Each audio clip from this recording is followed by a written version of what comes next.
Ok, buenas noches a todos, bienvenidos a este segundo conversatorio acerca de la conformación de Brigada de Atención de Emergencia. Este segundo conversatorio nos vamos a centrar en el tema de la capacitación de los miembros de una Brigada de Atención de Emergencia. Para recapitular rápidamente, nos estamos refiriendo a las brigadas básicas de atención de emergencia, no a las brigadas industriales, sino a las que son conformadas por trabajadores en un centro de trabajo y que se preparan para la respuesta primaria a ciertas emergencias y que por ende tienen o deben tener una capacitación. Ya la semana pasada hablamos sobre un aspecto en particular que es la planificación, lo que yo debo hacer, lo que yo debo realizar antes de eh, conformar la brigada. Este conversatorio que he grabado en YouTube, yo puedo pasar ahora en un rato, paso el enlace, si no lo tienen, otra vez por los grupos y a través del chat. Y hoy, bueno, nos vamos a concentrar en el tema de la capacitación. Tenemos a varias personas con mucha experiencia en el área de la capacitación de brigada, como son Helio Pimentel, que está por allí, Félix Flores y otros dos compañeros, Walter Ulises, si es que está conectado, que les vamos a dar la palabra luego de esta introducción para que nos den sus perspectivas y punto de vista. Ok, pero entonces para darle un poquito de preámbulo a esto. El grupo de Brigada de Emergencia que se creó en WhatsApp, la presentación y todo, la intención que tiene es cambiar un poquito el foco que tenemos a la hora de crear o de conformar una brigada de emergencia. Es que sea un actor en la prevención, que la brigada de emergencia sean actores dentro de la prevención de la empresa, del sistema de gestión, de la gestión como se esté dando dentro de una organización y no solamente la respuesta ante una eventual emergencia. ¿Por qué? Por varios motivos, por la sostenibilidad que debe tener la brigada, por el arraigo en la institución, por el apoyo que puedan tener de parte de la empresa. Entonces, desde esa perspectiva es que hemos eh, planteado al menos estos 6 aspectos que ustedes están viendo en la presentación, que vamos a ir haciendo conversatorios. Lo hemos espaciado cada 2 semanas, cada 15 días, para irlo tocando con personas que son expertas en el área y que nos puedan dar sus puntos de vista. Entonces, el día de hoy nos ocupa la capacitación. De lo que hablamos en la capacitación, le voy a decir generalmente que se habló del plan de capacitación general y particular, del plan de emergencia, de las simulaciones y simulacros y de los interbrigadas. Los brigadistas o una brigada de atención de emergencia debe contar con una capacitación. Tal vez pudiésemos dividirla en 2 aspectos fundamentales. Uno, en el que hacer lo que van a hacer en la respuesta a emergencia, la que ya sabemos, primer auxilio, materiales peligrosos, incendios, donde deben tener una capacitación desde el punto de vista técnico, de respuesta, pero también deben tener como un actor en la prevención de un entorno laboral una capacitación en los procesos de trabajo de la instalación. Deben saber identificar los peligros y las evaluaciones de riesgo que se hayan hecho en las diferentes áreas, conocer los mapas de peligro, conocer dentro de las instalaciones de la empresa dónde pueden suceder desviaciones que puedan llevarnos a una emergencia, y en las cuales la brigada debe atenderlo. Entonces, esas capacitaciones pueden dividirse en esos 2 grandes renglones: en la atención técnica de la emergencia, en la atención y en el conocimiento de los procesos de trabajo para que pueda conocer su instalación, para que pueda conocer dónde pueda ocurrir una emergencia. Dentro de ese plan de capacitación, a eso nos referimos en que sea general y en que sea particular a cada empresa. Esta capacitación interna es propia de esos procesos de trabajo. Entonces, debe ser o el departamento de seguridad o el servicio o la figura que existe en su país la que se encargue del diseño de esa capacitación para que el brigadista, que es un empleado de cualquier área, entienda en su totalidad los procesos de trabajo de la instalación, los peligros, los niveles de riesgo y las posibles desviaciones de emergencia que puedan tener. El otro punto es el plan de emergencia, teniendo en cuenta que es un documento vivo, que es un documento dinámico, que no es solamente un documento que tenemos allí arrumado en qué sé yo, un cuartelito de la brigada. Las simulaciones y simulacros, de esto seguramente de nuestros invitados nos van a hablar mucho más, del cómo dentro de las capacitaciones, qué tanto nos favorece simular y hacer simulacro, que son dos cosas distintas.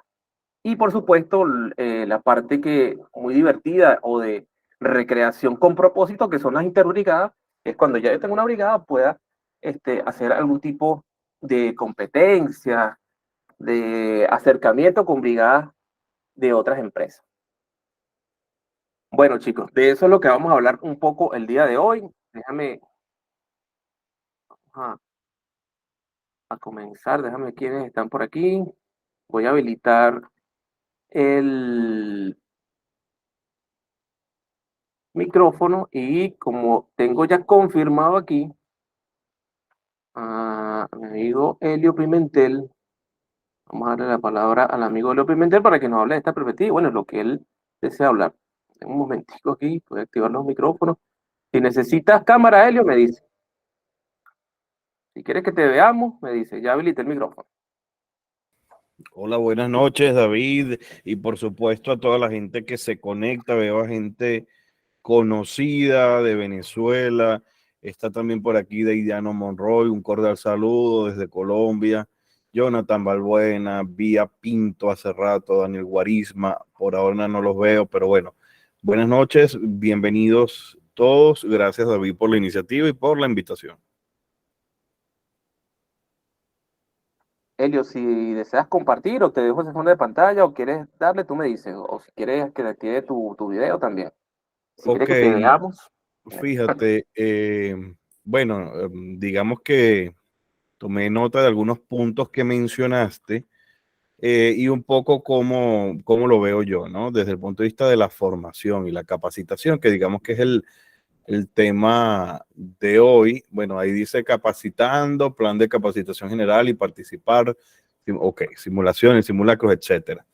Bueno, yo creo que a pesar de que ya más o menos lo mencionaste en la parte de planificación, yo creo que la capacitación de la brigada comienza desde la promoción, difusión, selección, perdón, captación, etcétera, de los potenciales brigadistas.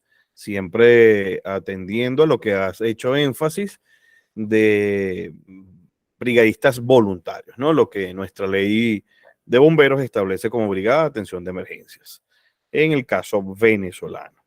Yo creo que es fundamental que los contenidos, o sea, ya hablando, digamos, de lo que es el plan de acción, un diseño instruccional, un plan de capacitación, etcétera, deben estar casados con la identificación de peligros de la organización. Y, por supuesto, no solo la identificación de peligros desde el punto de vista de seguridad y salud laboral, sino también de las amenazas desde el punto de vista de gestión de riesgo de desastres. Entonces hablamos de amenazas naturales y amenazas antrópicas.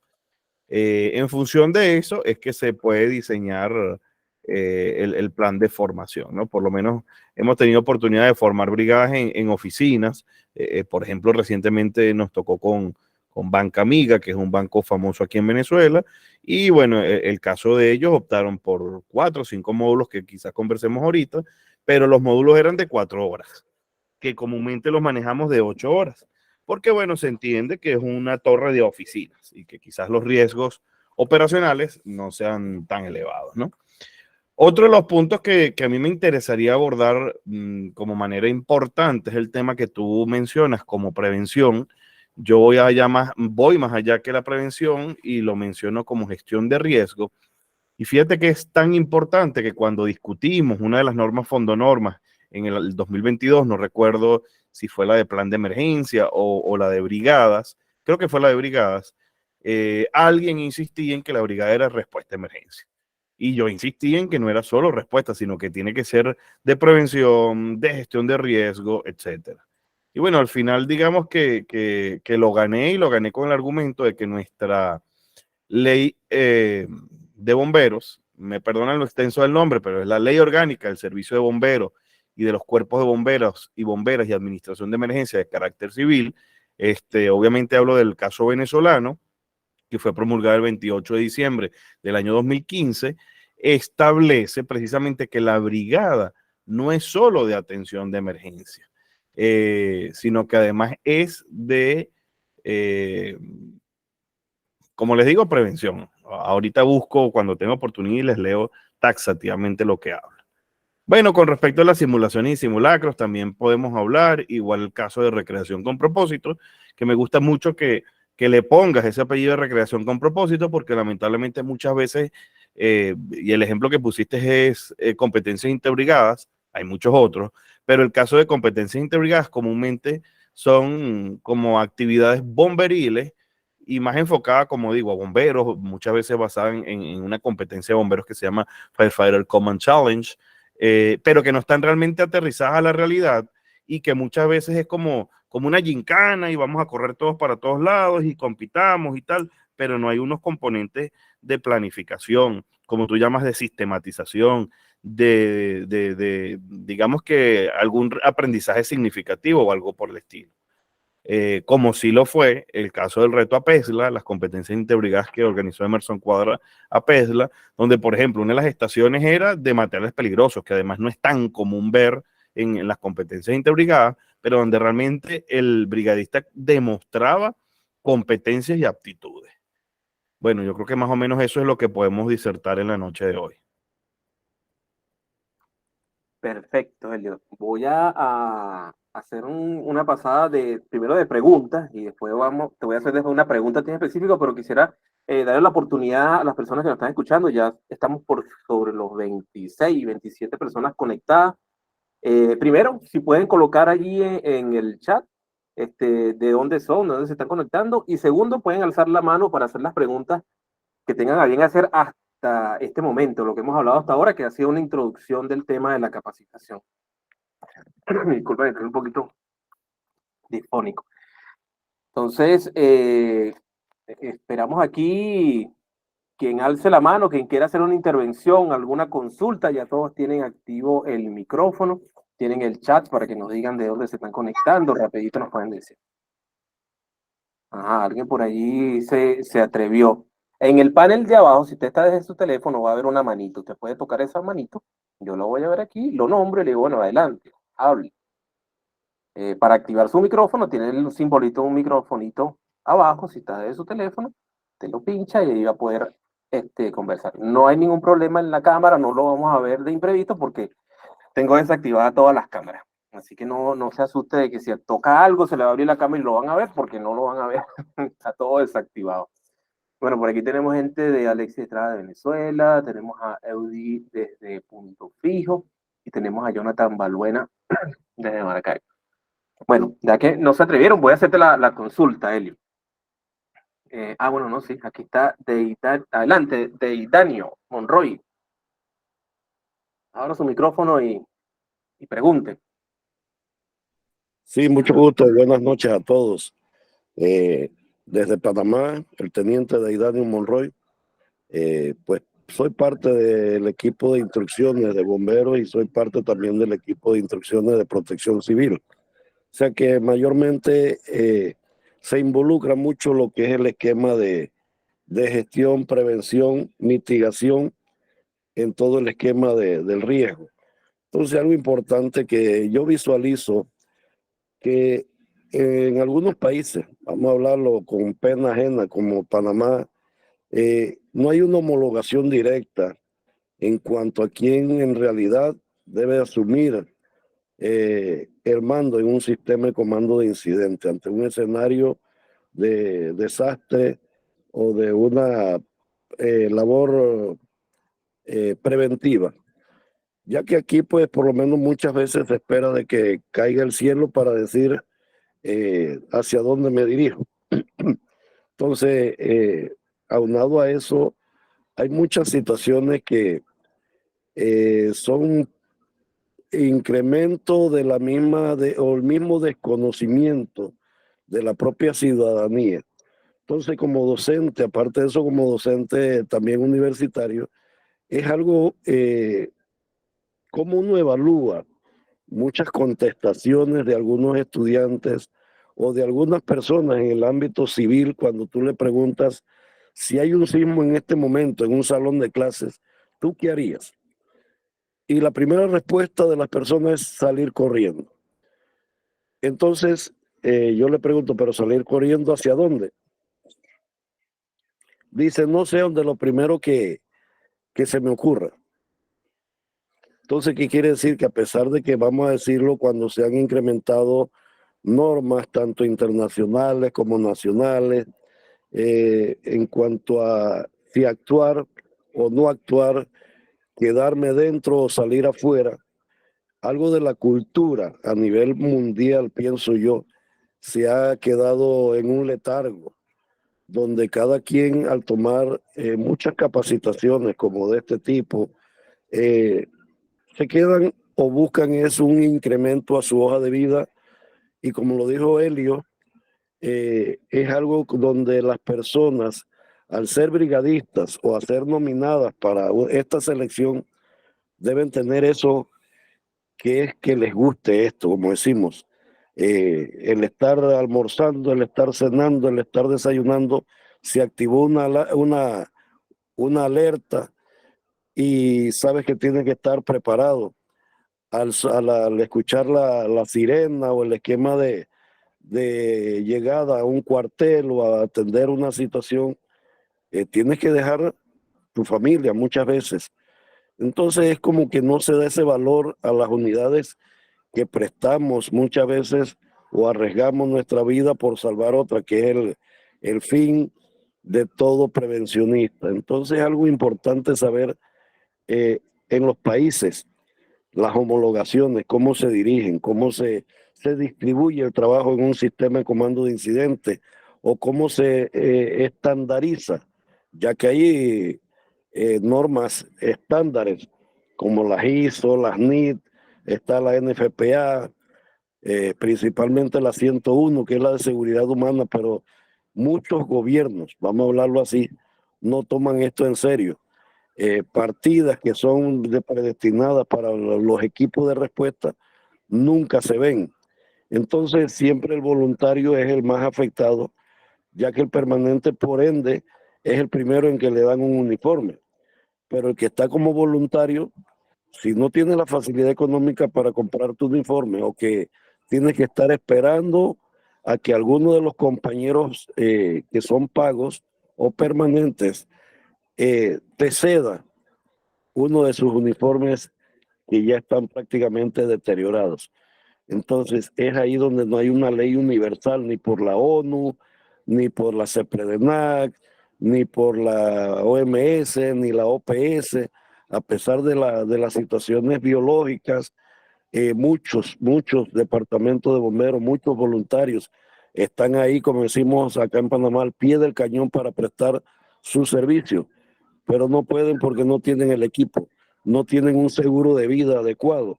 Y entonces, al llegar a atender un incendio, la intoxicación, las emanaciones de humo tóxico, le provoca enfermedades profesionales que tampoco se ventilan porque no hay una atención adecuada. Entonces, es algo muy atenuante la vulnerabilidad, como lo vemos aquí en la presentación que has puesto. Son sistemas donde no se ha aprendido a administrar debidamente los compromisos que debe tener una persona al asumir una responsabilidad, ya sea como voluntario o como, vamos a decirlo, como permanente. Ok, Entonces ahí perfecto, donde David. se escapa mucho el valor del deber ser y se toma como un creer ser.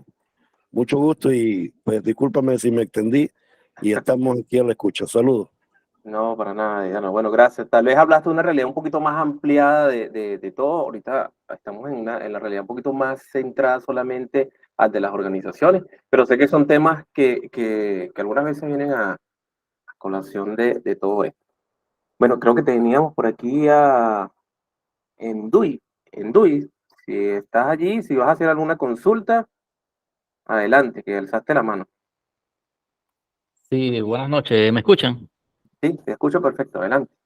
Ah, ok, señor David, señor Helio. Sé que esto es un conversatorio sobre, como ya usted bien lo aclaró al principio, que es para las brigadas de atención de emergencia de las empresas, no para las brigadas industriales.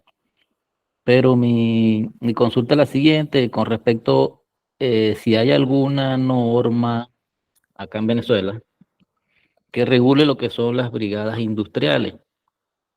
Por ejemplo, tenemos más que todo en lo que es las industrias de petróleo y gas, tienen sus brigadas pues, de industriales, eh, que a veces lo llaman bomberos industriales, pero más sin embargo en la ley de bomberos, ¿verdad? No está clasificado, no existe la clasificación de bomberos industriales, sino que está bomberos urbanos, bomberos forestales, bomberos aeronáuticos, bomberos marinos, ¿verdad? Y la figura de bombero industrial no existe. Más sin embargo, Ok. hoy en día, más que todo en la industria petrolera, en PDVSA, ya el personal que pertenece a estas brigadas de emergencia, generalmente los llaman en Departamento de Prevención y Control de Emergencia, ¿verdad?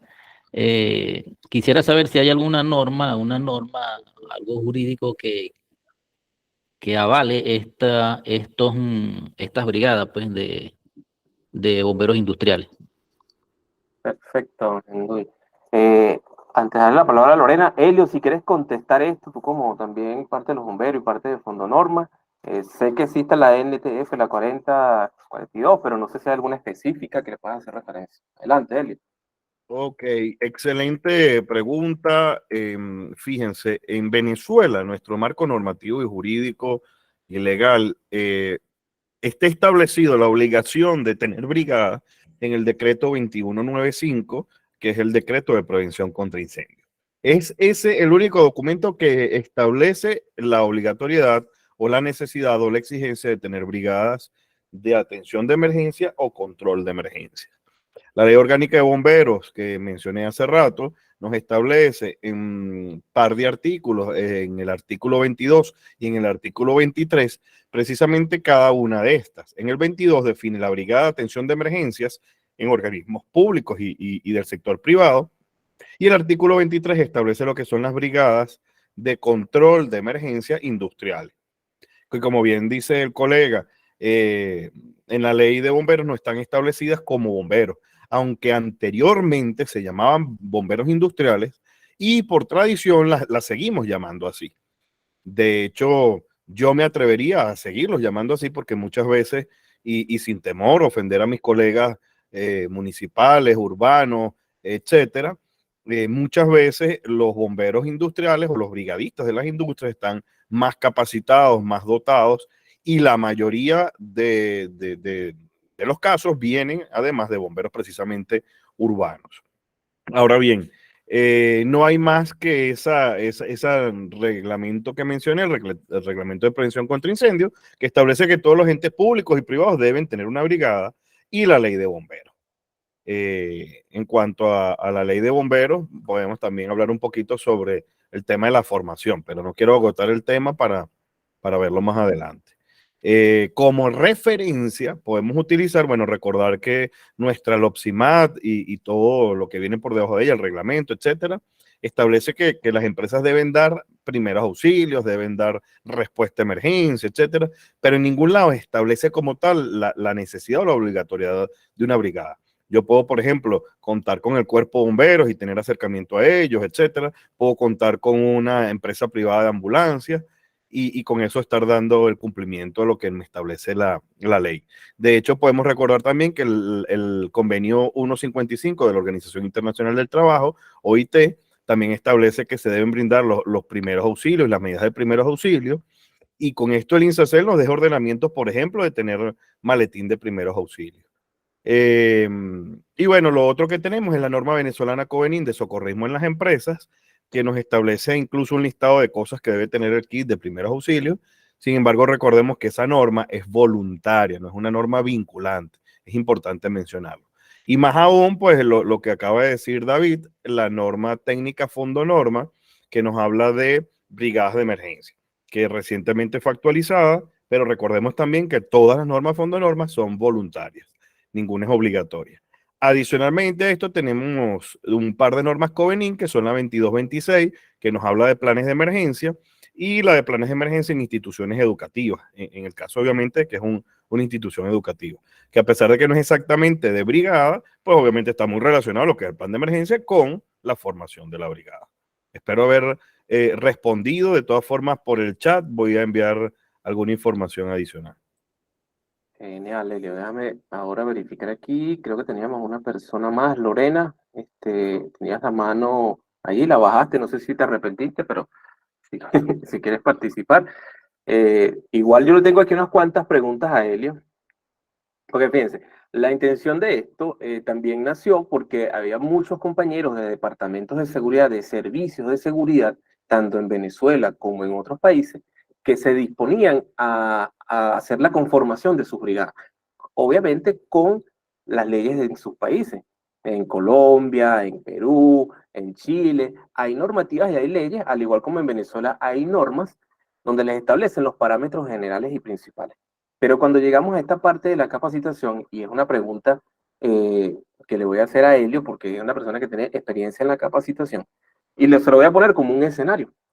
Yo, jefe de seguridad de una empresa, voy a conformar mi brigada. Ya hemos hablado que dentro de la planificación quiero mi brigada como un ente, como un actor de seguridad. Ya yo tengo identificado mis peligros, mis riesgos, todo. ¿Qué capacitación, no desde el punto de vista interno, sino externo, debe recibir una persona, un brigadista? ¿Cómo yo me oriento? ¿Cuál es lo principal que debería tener y hasta qué nivel deben tenerlo? Eh, Esa es una parte de la pregunta. Y otra que voy a recoger lo que la gente siempre te pregunta es si estas capacitaciones son certificaciones, son calificaciones, ¿qué son? En cuanto a las materias que puedan darse de manera externa para la atención de emergencia para los brigadistas, ¿cuáles son? Y si son una certificación, si son una calificación, ¿cuál es el carácter que tiene toda esta parte de la capacitación externa de los brigadistas? Gracias. Bueno, primero vamos a responder a Pilar, aunque ya lo habíamos dicho. Pilar Soto está preguntando si las leyes de Venezuela obligan a la formación de las brigadas de emergencia. Correcto, el decreto 2195, Reglamento de Prevención contra Incendios, es digamos que el documento jurídico que nos exige la conformación de brigadas. Es el único. Ni siquiera la ley de bomberos. La ley de bomberos dice que las brigadas deben ser registradas, pero eso no indica que tú debes a juro formar una brigada, ¿no? De hecho, eso es una discusión ahí de interpretación que podemos también tener. Ahora, en cuanto a lo que preguntas, David, de la formación. Bueno, más o menos mencioné la importancia de evaluar las amenazas, tanto desde el punto de vista de gestión de riesgo de desastre, que las llamamos amenazas naturales, como sismos, inundaciones, lluvias, etcétera, y las llamamos antrópicas como una amenaza de terrorismo, una amenaza bélica, un motín, una conmoción social, etcétera. Esas amenazas hay que evaluarlas, al igual que las vulnerabilidades de la organización. Si tengo capacidad, si tengo resiliencia, si tengo resistencia, si estoy preparado para afrontar esas amenazas. Y desde el punto de vista de la seguridad y salud laboral, pues igual ver cuáles son nuestros peligros operacionales, nuestros peligros físicos, químicos, biológicos, mecánicos, ergonómicos, psicosociales, todos los que tengamos en la organización. En función de eso es que vamos a diseñar nuestro diseño instruccional, valga la redundancia, nuestro plan de capacitación, nuestras formaciones, etcétera.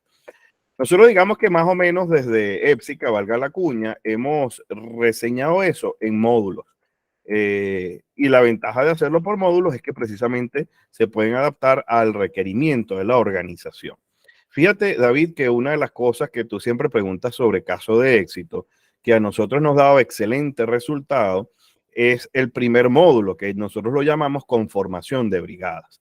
Porque muchas veces en la formación la gente cae directo en primeros auxilios, en incendios, y no tienen idea de las funciones, los roles, cómo se organiza una brigada, etcétera. De hecho, tuvimos el caso de un laboratorio farmacéutico que nos dijeron que tenían 3 intentos fallidos de formar la brigada. Y cuando nosotros les dimos este curso, nos dijeron, wow, con esto lo logramos. Esto era lo que nos hacía falta. Porque en ese primer módulo precisamente explicamos lo que es sistema de comando de incidentes, lo que es organización de emergencia, lo que es comunicaciones, lo que es una brigada, el marco normativo y legal. Incluso ahí hablamos hasta de imprudencia, impericia, se habla del tema de la ley de medicina, en qué casos puedes y no puedes aplicar primeros auxilios, porque también hay mucho temor y muchas preguntas con respecto a eso. Nosotros manejamos después como módulo, y ahí les dejé en el chat el enlace del curso de primeros auxilios, uno de evacuación y desalojo y prevención y control de incendios. Digamos que esto es básico para todos. Sin embargo, y aunque no está ahí puesto, en la página tenemos el de materiales peligrosos, pero también podemos hablar de uno de rescate. Y estos dos módulos, como te decía, son opcionales en función de que en la organización se manejen esas, digamos que, materiales peligrosos o que haya espacios confinados, trabajo en altura, necesidad del rescate. Entonces, como te digo, la formación parte de esa identificación, de ese análisis, que además tiene que esto estar bien enmarcado en el programa de seguridad y salud en el trabajo. Todos sabemos que está el plan de emergencia, el plan de capacitación, y además, como yo decía hoy en el grupo de WhatsApp de APESLA, lo ideal es sí, nosotros casamos esto para que además esta gente de una vez, esto digamos que sea acreditable a las 16 horas trimestrales de capacitación que nos establece la norma técnica 01. Obviamente estoy hablando muy del caso venezolano. Si alguno tiene una experiencia que quiera agregar en cuanto a alguna normativa o reglamento o algo, de hecho, pudiera decir que digamos que como referencia podemos utilizar la NFPA 600 cuando estamos hablando de entornos industriales, porque la NFPA 600 nos habla es el estándar de brigadas contra incendios. Se incluyeron un par de personas, bienvenido. Javi, no sé si quieres. Había una parte de la pregunta allí, pero lo que pasa es que te la hice medio compleja, que es cuando ya yo identifico eso, casi siempre hay muchas preguntas en los grupos y en las personas, es si yo debo certificarme, si yo debo calificarme en cuanto a esto, ¿no? En los primeros auxilios, si es que yo debo tener algún tipo de certificación para poder actuar o de calificación. Entonces siempre hay como una nube gris allí que la gente no sabe qué es certificación, calificación. Si es que incluso los grupos han discutido que se certifican son productos y no personas. Bueno, tú has estado en esa discusión. Entonces es bueno que aproveches para aclararnos eso y dejarlo por sentado. Y luego le damos la palabra a Daniel Guarisma, que está alzando la mano. Bueno, es un tema un poco complejo, y complejo porque aquí, sobre todo en Venezuela, nos enrollamos y hemos hablado en varias ocasiones de que aquí en Venezuela lamentablemente tenemos un pastel en cuanto a lo que es metrología, calidad, certificación, calificación, que algunos mal traducen qualified con cualificación, en realidad es calificación. Y bueno, es relativamente sencillo. Las personas sí se pueden certificar. De hecho, hay un estándar que tú siempre lo mencionas, de certificación de personas, que es el ISO 17024. Y precisamente, oye, si la ISO dice que se certifican personas, imagínate. Creo que no tenemos mucho que dudar, ¿no? Lo que sí es importante es que entendamos que muchas veces aquí, y una vez lo conversamos nosotros en privado de manera graciosa, que algunos dicen que porque dan un diploma, que ellos lo llaman certificado, eso es una certificación. A mí me da mucho miedo en Venezuela cuando me piden una certificación de trabajo en altura, de espacios confinados, de operación de montacargas, etcétera. Y muchas empresas consultoras dicen certificación de, y bueno, yo lo respeto, yo evito usar esa palabra, porque muchas veces no entendemos que en teoría para certificar a una persona yo tengo que estar acreditado por un ente. O sea, la única manera de que yo certifique es porque alguien me acreditó. Por ejemplo, en los Estados Unidos existe y no solo eso, sino que además se hace con respecto a un estándar, a una norma que da el patrón precisamente de certificación. El ejemplo que iba, en los Estados Unidos, por ejemplo, en la Universidad de Texas, a través de su sistema de extensión de ingeniería, muy conocido por los bomberos como TICS, la universidad está acreditada por un sistema que se llama ProBoard, que ProBoard es un sistema de acreditación, como puede ser a lo mejor AENOR, ICAP, se me olvidan esas siglas de entes acreditadores, que al acreditar a otro ente, ellos pueden certificar. Y para acreditar, entonces, tengo un sistema de gestión, tengo un proceso de auditoría y tengo una trazabilidad de todos los que he certificado, etcétera, que se hace para garantizar que esa persona cumple, entonces, con unas calificaciones y con unas competencias. Esa persona está calificada precisamente porque fue certificada bajo ese estándar, y generalmente hay, como te decía, una trazabilidad de lista de asistencias, de evaluaciones, de sistema de competencias, y precisamente hay una trazabilidad y una auditabilidad de ese sistema. Entonces tú no puedes decir en Venezuela que yo certifiqué a un trabajador como operador de trabajo en altura porque le dio un cursito de 8 horas. Lo primero es que si usted no tiene una evaluación, que además debería ser en ese caso teórica para evaluar lo cognitivo y práctica para evaluar lo cognitivo y lo de habilidad, yo desde mi punto de vista no considero que eso pudiera ser una certificación. Y que además en Venezuela no tenemos una norma de trabajo en altura. Entonces, ¿bajo qué estándar o bajo qué norma yo voy a certificar? En Venezuela tenemos de montacargas, pero las que tenemos son voluntarias. Bueno, ¿qué hacemos, por ejemplo, nosotros? Digamos que para estar un poquito a derecho. Bueno, usamos esas 3 normas, 3331, 3881 y 3175 de montacargas para entonces bajo ese parámetro y utilizando evaluación y bueno, como referencia otros patrones como OSHA, uno entonces poder certificar. No sé si me expliqué, si queda claro. Sí, perfecto. Bueno, vamos a darle la palabra a Daniel porque hace falta una partecita de esa pregunta para terminar de cerrar el tema. Daniel, adelante y saludos. Daniel Juárez. Buenas noches, saludos, ¿cómo están? Muy bien. De verdad que interesante el tema. Desde hace unos meses para acá, con una empresa de certificación, en este caso una reaseguradora, uno de los puntos que estábamos conversando era ese. Más allá del tema de formación de la brigada, estaba el tema de certificación. Y que quedó al inicio, quedó como en el aire, y él después, para cerrar el punto, no, bueno, presenta una certificación por un ente externo, puede ser por el cuerpo de bomberos, y de eso se tomaría como que la brigada recibió entrenamiento, recibió información.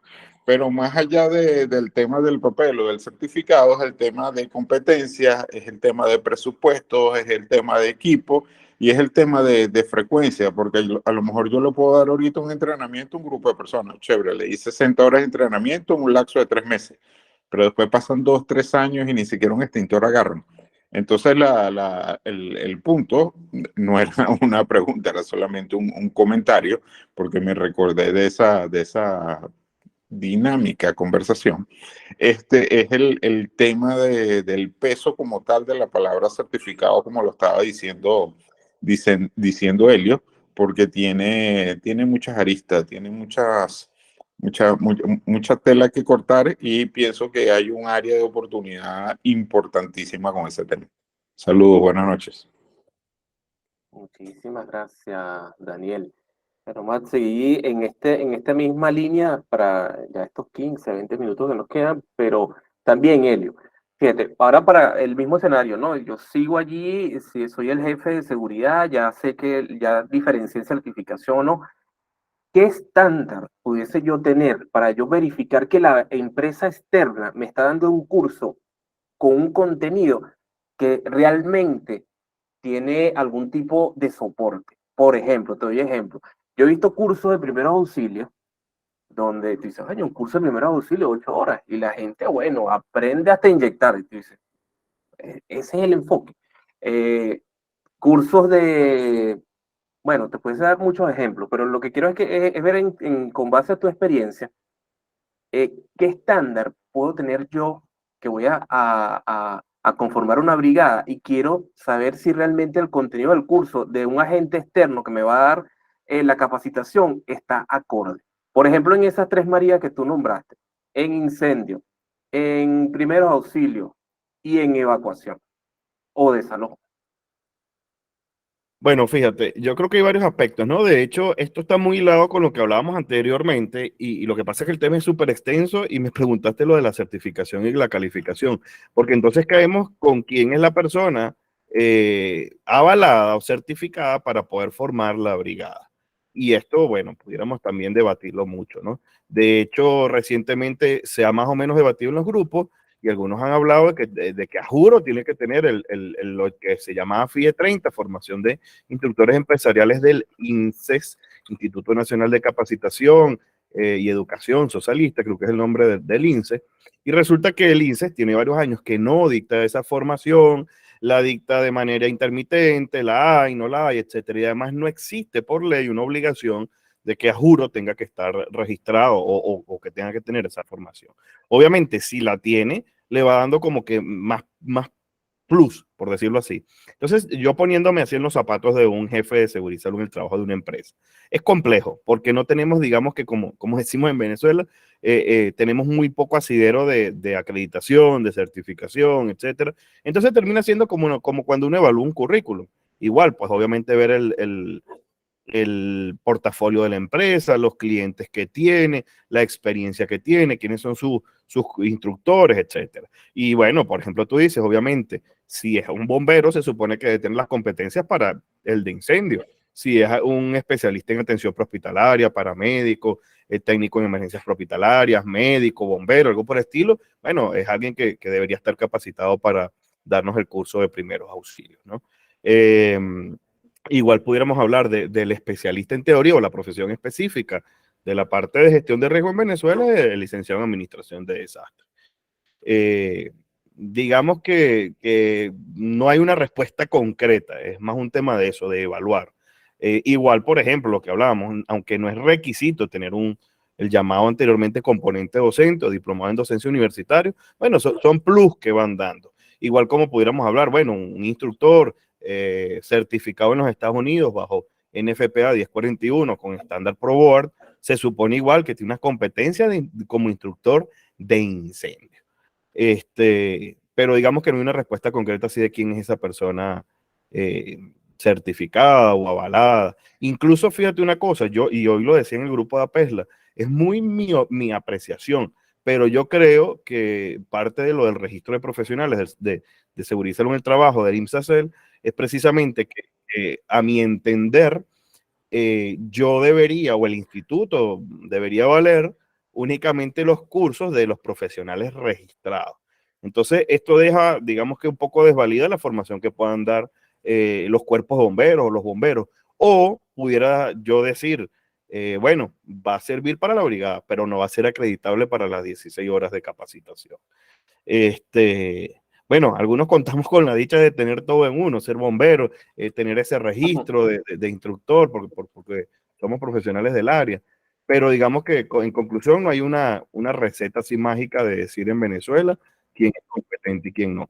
De hecho, fíjate que yo creo que la misma empresa también a veces puede tener su propio servicio de seguridad y salud en el trabajo, puede también ser el que forme la brigada. ¿Por qué no? Si tenemos un médico que tiene una buena formación en la parte de primer auxilio, él pueda formar esa parte.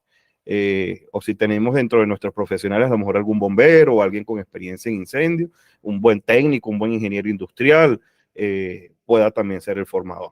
De manera que yo concluyo que muchas veces en los grupos han dicho que tiene que ser los bomberos, y este es otro tema que podemos caer desde el punto de vista de la interpretación de la ley. Yo creo que puede ser los bomberos, creo que puede ser protección civil, puede ser el servicio de seguridad y salud en el trabajo de la empresa, o puede ser un tercero, como es el caso de EPSICA. Perfecto. Bueno, solamente para adicionar un poco lo que decía Helio y entrar en unas últimas preguntas, igual las personas que tengan alguna pregunta por hacer pueden alzar la mano, es que como recomendación, ¿no? Cuando uno está al frente de uno de estos departamentos de seguridad, usted que está allí, que me está escuchando, es de seguridad y se va a embarcar en esto de crear una brigada, también uno, como bien lo decía Helio, el que se va a encargar debe estar muy pendiente o estar consciente de que uno también debe tener unas ciertas competencias a la hora de querer crear la brigada, querer orquestar. Esto no quiere decir que vas a conocer de todo y que vas a saber desde el primer auxilio, no. Estoy hablando de la parte de la conformación y sobre todo de las capacitaciones que deben recibir las personas. Que Elio por allí dijo una tercera que de verdad que al comenzar no la dije, como ya hablamos de la capacitación técnica, de respuesta a emergencia, también la parte de los peligros y riesgos dentro de la empresa, y la otra parte, como decía Helio, la parte logística de la brigada, de su conformación, de su accionar, más allá del conocimiento propio de un tema de primer auxilio, de incendio, sino es el cómo reaccionan, ¿no? Como equipo en la organización. Sí, de hecho, David, disculpa que te interrumpa. Fíjate que yo hablé de varios módulos, ¿no? Y no hice énfasis en algo que medio mencioné hace rato, que la duración de los módulos también puede depender de cuán fuerte es ese peligro, esa amenaza. Incluso pudiéramos decir, bueno, como es un banco o oficina, nos enfocamos bastante en primeros auxilios, más o menos en incendio y no tanto en lo demás. Pero si es una industria, bueno, vamos a hablar mucho de incendio, de espacios confinados, si fuera algo por el estilo. Pero la conclusión es que también podemos tener, y algunas normas lo avalan así, diferentes tipos de brigadas. Entonces, que sea una brigada de primeros auxilios, una de incendio, y eso es válido. Digamos que no hay por qué satanizarlo, a pesar de que el enfoque que normalmente nosotros le damos son brigadas bastante integrales. De hecho, uno de nuestros clientes, Cuentas Clave, que es una transnacional tabacalera, ellos tienen algo que a mí me pareció excelente, que es lo que ellos llaman líderes de desalojo, que ellos tienen su brigada muy bien conformada, con años de experiencia, con incendios incluso reales en la organización, pero la brigada se dedica es a atender y controlar la emergencia. Y hay otras personas que están formadas con una formación básica y son ellos los que realmente se dedican a desalojar. De manera que a la hora del evento, los líderes de desalojo van a desalojar y evacuar a las personas y la brigada se va a dedicar a controlar y atender la emergencia. Aprovecho para saludar a Gerald Ramírez, el gran amigo que se está incorporando también ahorita aquí al chat. Perfecto. Bueno, ya estás como con anfitrión ahí, estás súper rápido porque acepta a la persona.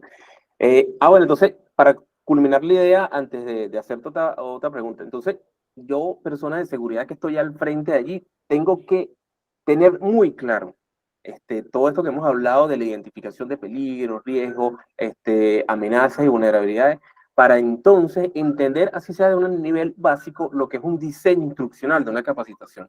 Para cuando yo me siente con un proveedor externo, llámese bombero, llámese especialista de seguridad, llámese como le quieran llamar, usted sea el que le dictamine o le haga la referencia clara de qué capacitación desea obtener de acuerdo a lo que usted ya analizó. Por allí les voy a compartir un video de diseño instruccional de capacitaciones de seguridad y salud del trabajo para que entendamos que cuando tenemos esta responsabilidad de conformar una brigada, tenemos que estar muy claros qué tipo de competencia, a dónde quiero llegar a llevar yo al brigadista, qué alcance va a tener y qué diseño de instrucción deseo. No podemos permitir que de repente nos llegue alguien y nos diga, bueno, yo te voy a capacitar la brigada y esto es lo que usted necesita. No, yo capacito la brigada con base a lo que yo determiné y le pido al proveedor externo, capacítame así. Claro, de hecho, una cosa, David, que precisamente para que no nos metan gato por liebre, algo que a mí se me ocurre que una organización pudiera hacer es contratar a una empresa para que te haga el diseño y te asesore, pero de una le dices, pero tú no eres el que va al curso, voy a contratar a otra empresa. Entonces tú me vas a diseñar, así como cuando tú contratas a un ingeniero para que te diseñe el proyecto y a otro para que lo construya. Bueno, eso también es válido y te ayuda también a blindar, porque hay que entender, y es una realidad, David, que muchas veces los jefes de seguridad y salud en el trabajo, por lo menos aquí en Venezuela, son TCU en seguridad industrial, son ingenieros industriales o vienen de alguna otra profesión y no tienen por qué ser especialistas en el área de gestión de riesgo de desastre y emergencia. Entonces pueden dejarse ayudar y pueden contratar una asesoría, una consultoría, pero de lleno quizá, bueno, que no sea con el que te va a vender el curso para que no te esté vendiendo, como es, espejitos a cambio de oro. Exacto. Bueno, Helio, se nos está agotando el tiempo, pero quería tocar un tema que también es neurálgico en cuanto a las preguntas. Yo porque recojo mucho de las preguntas que hace la gente. Y quiero que nos hables acerca de esto, de la importancia dentro de todo lo que hemos hablado de la capacitación, que sabemos que todo es muy importante y tal vez tendríamos que hablar en otra oportunidad acerca de muchos puntos, pero es el caso de las simulaciones y simulacros. Que nos diga cuál es la diferencia entre la simulación y simulacro y qué es y para qué sirve cada uno de estos dentro de lo que es la capacitación de un brigadista de emergencia. Ok, excelente pregunta. Nunca recuerdo en cuál NFPA está. Creo que es la de investigación de incendio, que nos habla en inglés de lo que ellos llaman table desk, que pudiéramos traducir así como ejercicio de tabla, y el field, que es ejercicio de campo, ¿no? Esa es la diferencia entre simulación y simulacro. El simulacro es cuando tú agarras a personas y ellos van a hacer como, a ti que te gusta mucho lo del roleplay o escenificar como una obra de teatro, vamos a llamarlo así, que la emergencia está ocurriendo. Y evidentemente, bueno, puede ser parcial, total, anunciado, sorpresivo, simple, complejo. Eso lo establece nuestra Covenin de guía de realización de simulacros, pero puede ser desde algo sencillo hasta algo bastante complejo, ¿no? Por su parte, la simulación originalmente nos habla de que nosotros agarramos en un plano, en un papel, pero podemos estar hablando de programas computacionales, podemos estar hablando de una mesa, una pizarra, una maqueta, un diorama o cosas por el estilo, donde sin movilizar, digamos que personas, sin parar la operación, etcétera, vamos a tener además una vista aérea y, como te decía, con muñequitos, fichas, como sea, vamos a simular la ocurrencia de algún evento o de alguna emergencia. Cada uno tiene sus bondades y sus desventajas, ¿no? Por ejemplo, yo sugiero mucho el tema de la simulación y que se ve poco, y donde se involucre, por ejemplo, a los bomberos y a la protección civil o a la policía, a los organismos de seguridad ciudadana, donde en una maqueta, donde esté además la planta del edificio, las calles, etcétera, se pueda observar, bueno, mira, a la hora de una emergencia, ¿dónde deben pararse los bomberos? ¿Dónde está la siamesa? ¿Dónde los bomberos van a suministrar su agua? ¿Con cuánto caudal? O sea, que todo eso lo podemos hacer, vamos a llamarlo en frío. Obviamente implica menos costos, menos gasto de recursos, menos tiempo, el riesgo es prácticamente mínimo, entre otras bondades que tiene. Pero bueno, como desventaja, generalmente es para grupos limitados, aunque tú puedes igual esto grabarlo, pasarlo por alguna plataforma de streaming, etcétera, pero suele ser para grupos limitados de gerencia, de brigada, de organismos de enlace, etcétera. Por su parte, el simulacro, como te decía, es ya el evento, digamos que ejerciendo como que fuera la realidad. Evidentemente, bueno, representa más costos, representa una parada de la producción de las áreas que se vayan a donde se vaya a hacer simulacro. Y bueno, como te digo, puede ser tan sencillo como, bueno, sonó la alarma y desalojamos y ya, o tan complejo como hemos tenido la oportunidad de guiar a algunas organizaciones que incluso ellos nos contratan para que nosotros con un staff de EPSICA evaluemos el comportamiento, la conducta, la respuesta, el sonido de la alarma, la difusión, los equipos, etcétera. De hecho, para eso nosotros tenemos un instrumento y eso está sistematizado. Incluso muchas veces se utilizan drones donde se puede grabar precisamente y tener el conteo con segundos desde el primero que salió hasta el último que salió. Podemos maquillar lesionados.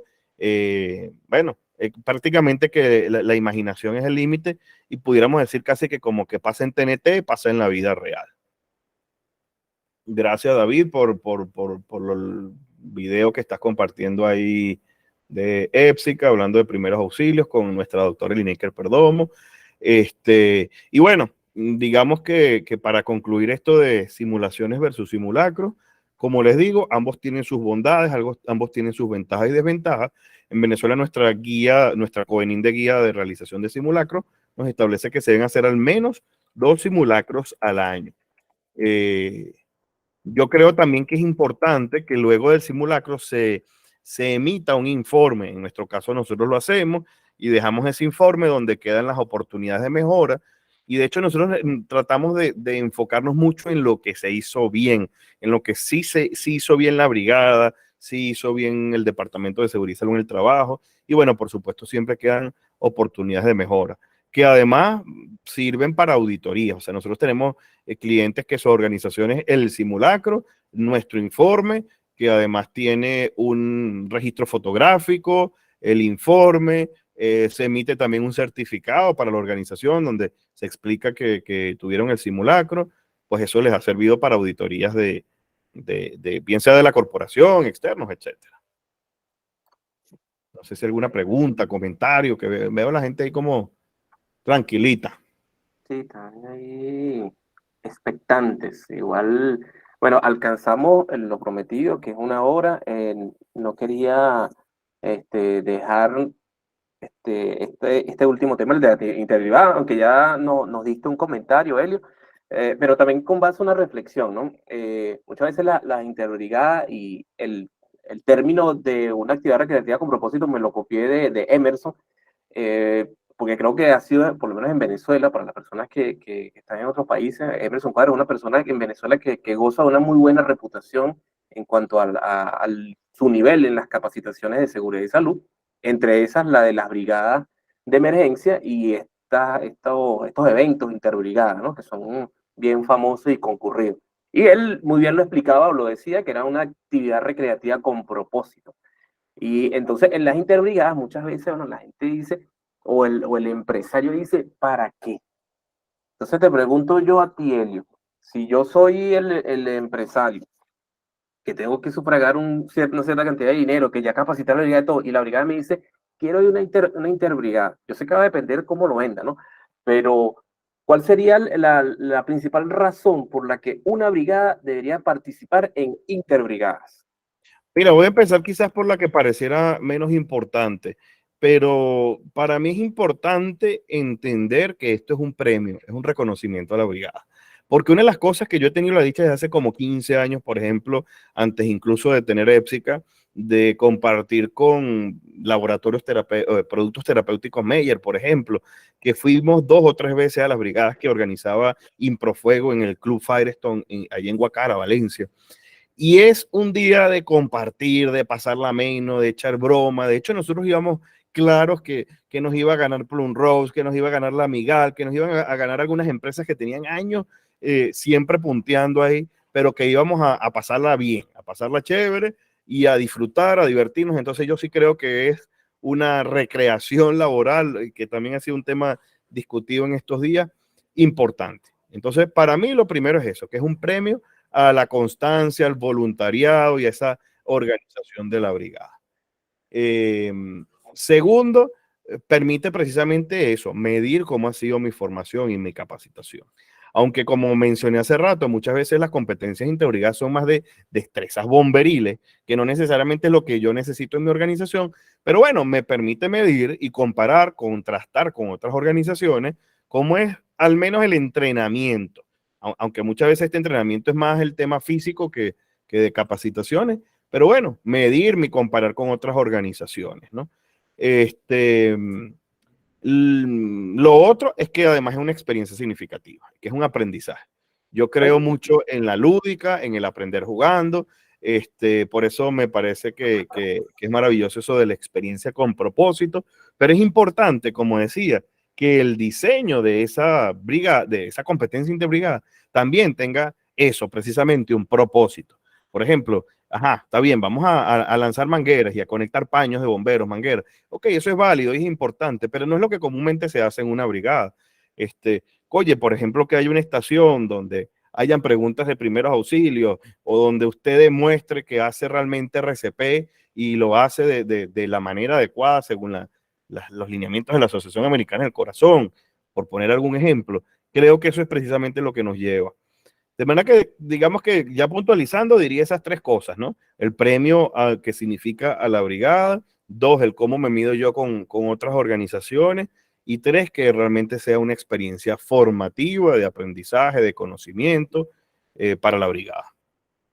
Perfecto. Bueno, yo anexaría también la parte reputacional de la empresa, ¿no? ¿Cómo beneficia a una empresa que su brigada participe en este tipo de empresas? Y es algo que también lo estaba comentando, también cómo incide en el clima de seguridad de una empresa. Ya solamente con contar con una brigada que sea un actor de prevención, con una brigada que pueda ir a una competencia de esta, representar la empresa, siempre trae ganancias desde el punto de vista de clima, de seguridad, de clima también organizacional, de reputación de la empresa, de que es una empresa de vanguardia que invierte en la seguridad. Y creo que sería como el botón de oro allí para la brigada. Bueno, Helio, alcanzamos la hora ya, justamente comenzamos a las 8:08, son las 9:08, a mí me dan permiso de 1 hora. David, Voy a dejar... Ajá, adelante, Helio. Comentar un poquito sobre lo último que hablamos, que también es importante que se atrevan a ir. Te comento, David, que para el reto a Pesla, que bueno, por el tema del evento en Tejería se tuvo que suspender, habían pocos inscritos y yo sondeé y lo conversaba con Emerson y yo le decía, lo que pasa es que a las brigadas les dio COVID. La mayoría de las empresas desean todos lo mismo. No estamos preparados, la brigada no está lista, tenemos tiempo sin entrenamiento. Bueno, hasta para eso también puede servir, para demostrarle a la gerencia, mira, la brigada no sabe nada, no sirve para un carrizo, tenemos que entrenar la brigada, hasta para eso puede servir. Pero lo importante es que se atrevan, que vayan, que se inscriban y que aprovechen esos espacios. Disculpa por la extensión y muchísimas gracias y felicitaciones nuevamente, David. Perfecto. No, bueno, Helio, antes de cerrar la grabación, me gustaría, bueno, ya que no veo que hayan preguntas, si quieres dejar algún mensaje o reflexión referente a este tema de la capacitación, allí estos minutos son para ti.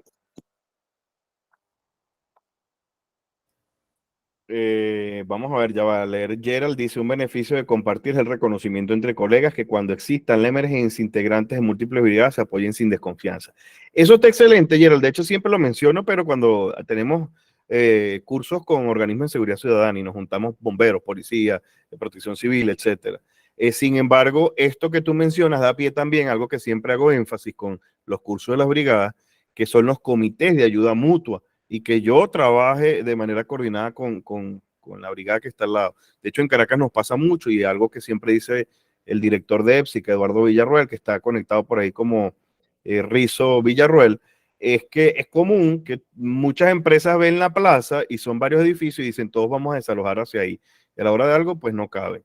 Bueno, como mensaje de cierre, bueno, por supuesto felicitar absolutamente a todos los que nos han aguantado a esta hora, a Sandra Duarte, Eduardo, Pilar, Oscar, Orly, Miguel, Magda, Héctor, bueno, a todos los que no menciono, por supuesto a mi amigo Daniel Guarisma, etcétera, por haber estado ahí, por participar, por tener esta sed o este hambre de seguir aprendiendo, conociendo, de compartir. El mensaje es a que formen sus brigadas, a que no permitan que los bomberos le exijan que tiene que ser ellos, lleven sus recursos a los organismos que los tengan que llevar. Eso no es lo que dice la ley. Formen a una brigada y sobre todo, una cosa que no hablamos, David, es la recurrencia. Es importante y pasa también con mucha frecuencia. En muchas organizaciones nos contratan para dar 5 módulos de 8 horas. Estamos hablando de 40 horas de curso y luego pasan 3 años y la brigada nos dice, oye, no se ha hecho más nada. Que la formación sea continua, permanente, constante, etcétera. De nuevo, muchas gracias. Y bueno, como siempre saben, estamos a la orden en las redes sociales de EPSICA. Les cuento que tenemos para la Semana de la Seguridad y Salud en el Trabajo la vitrina, donde es digamos que un cronograma, un calendario donde pueden ver una serie de actividades que se va a dar, muchas gratuitas, otras pagas, unas presenciales, otras online. Entonces, métanse en la web de epsica.com y van a ver la vitrina y pueden seleccionar de un amplio abanico de eventos. Muchas gracias y bueno, feliz noche. Bueno, voy a culminar aquí la grabación. Muchas gracias a todos los que se conectaron.